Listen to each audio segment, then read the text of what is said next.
लक्ष्मी नारायण बाबू हेउछंती जणे retired army radio mechanic आउ बयस 76 रु ऊर्ध्व अंटा मध्य नई आसिलानी हेले कौन हैला मनरे जोश से जवान सैनिक भली एबे भी रही ब्रह्मपुर निवासी लक्ष्मी नारायण बाबू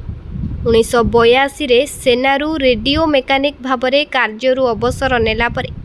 लागी पड़िछंती दिव्यांग मानक सेवा पाई तांको पाखकु अनेक दिव्यांग माने साहाय्य पाई आसंती सरकारी ऑफिस और बाबू मानक द्वारा अवहेलित हेउथिबा एही दिव्यांग मानक विश्वस्त साथी पालटिछंती कहार मागणा चिकित्सा पाई तो आउ कहा पाई आर्टिफिशियल कृत्रिम अंग प्रत्यंग तो पुणी आउ कहा पाई व्हील चेयर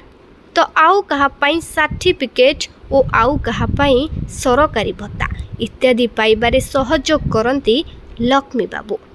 भोर सकाळु 7टारे कौन टिके खाई बाहरी पड़ती जनसेवा केन्द्र को सेठारे आवश्यक विधि बा प्रक्रिया अनुसार आवेदन कलापरे सरकारी बाबू मानक ऑफिस आड़े पलि जाती एवं काम न हेला पर्यंत बिना कोनोसी अवहेला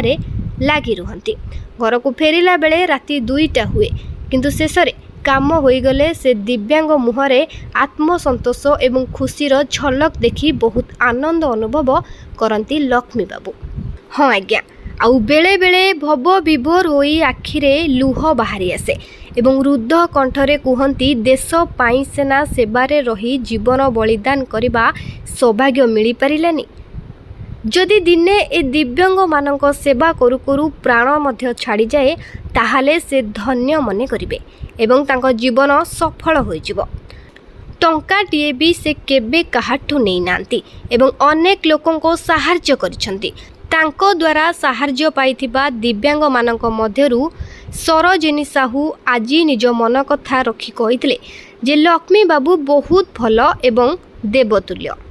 एहा सहित से सरकार को मध्य कहिसंती जे जहा खाली आखिरे देखी जना पड़ुछि ताहा प्रशासन अणदेखा करी काहाकू 72 तो काहाकू 78% दिव्यांग बोली सर्टिफिकेट देइछंती जहा फलरे 80% रु कम बोली से माने विभिन्न सरकारी योजना और सुविधा जथा 3500 मासिक भत्ता बस ट्रेन रे रिहाती चाकरी बा पाठ पढ़ारे आरक्षण और व्हील चेयर इलेक्ट्रिक गाड़ी श्रवण जंत्र आदि जंत्रपाति वंचित रहउछंती। मु आज को 40 वर्ष हला ए सोशल सर्विस करी आसी जोटा कि बिना पैसा रे कार्ड सिंगल पैसा निया होनी का पचारि परिवे फ्री सर्विस दिया होसी आ जोटा आज ए मानक गुडाई लोकंकर जो हैंडीकैप सर्टिफिकेट परसेंट में जोटा कि बहुत कम जोटा कि 80 एबव हेले से माने पाई थांदे ई 3500 पेंशन दुते बैटरी गाड़ी जोटा कि ही पारे नहीं सेति में आज रिक्वेस्ट करक आस्तिलो आज कलेक्टर कोन लिखि देले एमकेसीजी की से माने चिट्ठी करिवे प्रत्येक पिला बाकू से माने आसीबे इंडिविजुअल आसी टेस्ट करी परसेंटेज ता बढ़ावो बेनिफिट मिलियो 3500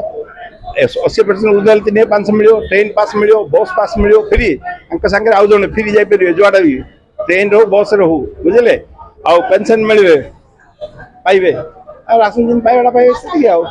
सर कौन सर आमे तो एते पूरा माने बिल्कुल चाली ही पारुनु जोडा कि हमरा 75% रहउची 70% रहउची बुझले ना माने जोडा कि हमें 90% पाया पे जगियो सेडी हमें हम पाइछु 70% 75% सर 80% पाइले तो हम किछ करि पारो ना तो हम पेंशन पाई पारो ना न बिल्कुल नहीं 80% हेले से बेनिफिट हमें हां 3500 पाई पारो जोडा कि हमहु तो किछ भी हेल्प नै हमें बंचिबो केमिदी। ब्यूरो रिपोर्ट प्रभाव न्यूज।